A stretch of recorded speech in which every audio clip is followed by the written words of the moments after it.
డప్పు కూడా కొడతారు. డప్పు కొడుతూ కూడా డాన్స్ చేస్తాం మేము. నీళ్ళలో పడేస్తారు. వేషధారణ చాలా డిఫరెంట్ గా ఉంటది. Welcome back to our channel journey with Jalandhar. So ఈ రోజు ఏంటంటే మా తీజ్ ఫెస్టివల్ అనమాట. సో తీజ్ ఫెస్టివల్ కి సో ఫ్రమ్ ద మార్నింగ్ నుంచి ఈవినింగ్ వరకు ఎలా ఉంటది, మేము ఏం చేస్తాం మొత్తం చూపిస్తాను. సో మేము పొద్దున్నే లేసి బెల్లమన్నం చేస్తాం. దాన్ని మేము లాప్సీ అని చెప్పి అంటాం. సో అది అయ్యాక మేము ఇక్కడ పూజ చేసిన తర్వాత తినేసి ఇక మా పనులు మొత్తం మేము చేసుకుంటాము. సో మేము ఈవినింగ్ అక్కడికి వెళ్ళేసి అది మొత్తం కంప్లీట్ చేసుకున్న తర్వాత అమ్మాయిలందరూ ఆ బుట్టలు ఉంటాయి మాకు, ఆ బుట్టలు తీసుకొని చెరువులో వెళ్ళి వేసేస్తారు. అది మొత్తం చూపిస్తాను. 9 days చేస్తారు. So from the first day to the 9th day అన్నమాట. సో 9th డే వచ్చేసరికి మాక్సిమం సండే మాత్రమే ఉంటది. సో వేరే డే ఉండదు మాక్సిమం. సో లాస్ట్ డే మాకు సండేనే ఉంటది. సో ఫస్ట్ డే ఏంటంటే అమ్మాయిలందరూ అంటే తండలో పెళ్లి కాని అమ్మాయిలు వాళ్ళందరూ సిటీకి వెళ్ళేసి చిన్న చిన్న బుట్టలు లెక్క ఇక్కడ చూపిస్తున్నట్టుగా ఈ బుట్టలు మొత్తం చేసుకొని వస్తారు. సో అవి ఒక 9 ఉంటాయి. మా దగ్గర మాత్రం మేము ప్రతిసారి 9 బుట్టలు చేయించుకొని వస్తారు. సో ఒక్కొక్క చోట ఒక్కొక్కలా ఉంటది. కొన్ని చోట్ల మాత్రం ఇంటికి ఒక బుట్ట అని చెప్పి ఉంటది. సో మా దగ్గర మాత్రం 9 ఉంటాయి. సో అలా ఆ 9 బుట్టలలో నానబెట్టిన గోధుమలు వేస్తాము. సో అండ్ చిన్న చిన్న బుట్టలలో శనగలు కూడా వేస్తాము. సో అలా వేసిన తర్వాత ఎంతమంది అయితే అమ్మాయిలు ఉంటారో వాళ్ళు పొద్దున, మధ్యాహ్నం, సాయంత్రం నీళ్లు మొత్తం పోస్తూ ఉంటారన్నమాట. సో అలా పోస్తున్నప్పుడు ఇక్కడ చూపించే విధంగా ఈ పాటలు పాడుతూ పోస్తూ ఉండాలి.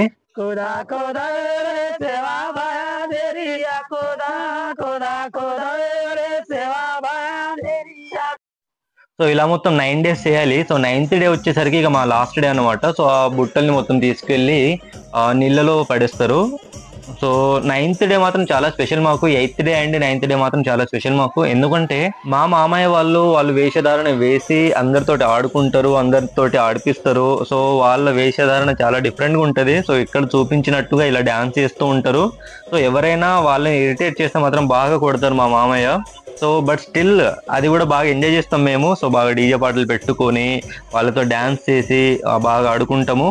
అండ్ డప్పు కూడా కొడతారు. డప్పు కొడుతూ కూడా డాన్స్ చేస్తాం మేము. సో చాలా బాగుంటది మా ఫెస్టివల్ మాత్రం. సో మీరు ఎప్పుడైనా ఎక్స్పీరియన్స్ చేసి ఉంటే మాత్రం మీకు ఎలా అనిపించిందో మాత్రం చెప్పండి. సో ఇక్కడ చూపించే విధంగా మా తండ వాళ్ళు అందరూ ఇక్కడనే ఉండి సో వాళ్ళతోటి ఆడుకొని నైట్ మొత్తం డాన్స్ చేస్తూ ఉంటాం. సో 8th డే మేము ఇలా ఎంజాయ్ చేస్తాం. సో ఇప్పుడు ఇక ఇది 9th day. So 9th day మేము పూజలు చేసుకోవాలి. మేము పూజ చేసుకుంటున్నప్పుడు బాయ్స్ మాత్రమే అన్నం వండాలన్నమాట. ఆ అన్నం వండేసి పూజ చేసుకోవాలి. సో పూజ చేసుకునే విధానము, అన్నం వండే విధానం మొత్తం మీకు చూపిస్తాను.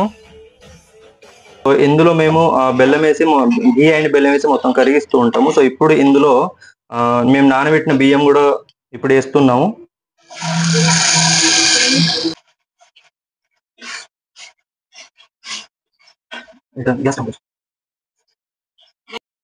సో ఇప్పుడు ఇది కొద్దిసేపు వేగాక ఇందులో మేము నీళ్లు పోసుకుంటాం. నీళ్ళు ఏంటంటే పక్కనే ఉడకబెడుతున్న నీళ్లు మొత్తం వేడివేడి నీళ్లు మొత్తం ఇందులో పోయాలి. ఈ రైస్ మొత్తం ఈ కలర్ వచ్చేంత వరకు మొత్తం గ్యాస్ మీదనే ఉండాలి. దాని తర్వాత ఇందులో మనం నీళ్లు పోస్తే సెట్ అన్నమాట. సో ఉడుకుతున్న నీళ్లు మాత్రమే పోయాలి, చల్లటి నీళ్ళు మాత్రం పోయకండి మీరేదైనా చేసుకుంటే. ఉడుకుతున్న నీళ్లు పోస్తేనే ఇంకా మంచిగా ఉడుకుద్ది, రైస్ కూడా బాగా ఉడుకుద్ది. కాకపోతే ఇంకోటి ఏంటంటే మనం నార్మల్ గా రైస్ వండేటప్పుడు ఒక గ్లాస్ బియ్యానికి 2 గ్లాస్ నీళ్లు పోస్తాం కదా, కానీ ఇక్కడ ఇలా కాదు. ఒక గ్లాస్ బియ్యానికి 4 గ్లాసులు నీళ్లు పోసుకోండి. సో అప్పుడే మంచిగా ఉడుకుతుంది రైస్, మంచిగా అప్పుడే ఉడుకుద్ది. ఓకేనా? సో ఇది మొత్తం ఇలా అవ్వాలి, ఇంత మంచిగా ఉడకాలి. సో ఇప్పుడే చాలా బాగుంటాయి, టేస్ట్ కూడా చాలా బాగుంటది. ప్రతిసారి నార్మల్ గా కాకుండా ఈసారి ఇలా ట్రై చేయండి అండ్ టేస్ట్ చేసి నాకు మాత్రం కమెంట్ బాక్స్ లో కమెంట్ పెట్టేయండి. ఇప్పుడు మేము పూజ చేసుకోవాలి. పూజ చేసుకున్న తర్వాత మేము తినాలన్నమాట. సో మా పూజ ఎలా ఉంటుంది కూడా చూపిస్తాను. ఇలా ఈ గిన్నె నుంచి వెళ్ళి ఈ ఇస్తరాకులో 3 సార్లు మేము రైస్ వేస్తాము. సో 3 సార్లు వేయాలి. సో ఇది రెండోసారి ఇది. సో దీంతో మూడోసారి. ఓకేనా? సో ఇలా అయిపోయాక సో మొత్తం బొగ్గులు చేసి దీనిపైన మేము పూజ చేస్తాం. యాక్చువల్ గా మేము అన్నం వండాల్సింది బయట పొయ్యి పెట్టేసి బయటనే వండుకోవాలి. బట్ ఆ రోజు వర్షం పడడం వల్ల మేము ఇలా చేసుకున్నాము. సో అలా అన్నం మొత్తం అయిపోయాక ఆ బొగ్గుల్ని ఒక ప్లేట్ పైన వేసి దానిపైన కొంచెం చక్కెర చల్లుతూ నెయ్యి పోయాలన్నమాట. సో అదే మా హోమం లాంటిది అయిపోయింది. సో అదే మా పూజ. సో అలా పూజ అయిపోయాక మేము పూజ చేసిన నీళ్ళతోటి right side 2 times and left side 3 times అలా చల్లాలి. అండ్ ఆ నీళ్ళని మొత్తం మా ఇంట్లో చల్లుకోవాలి.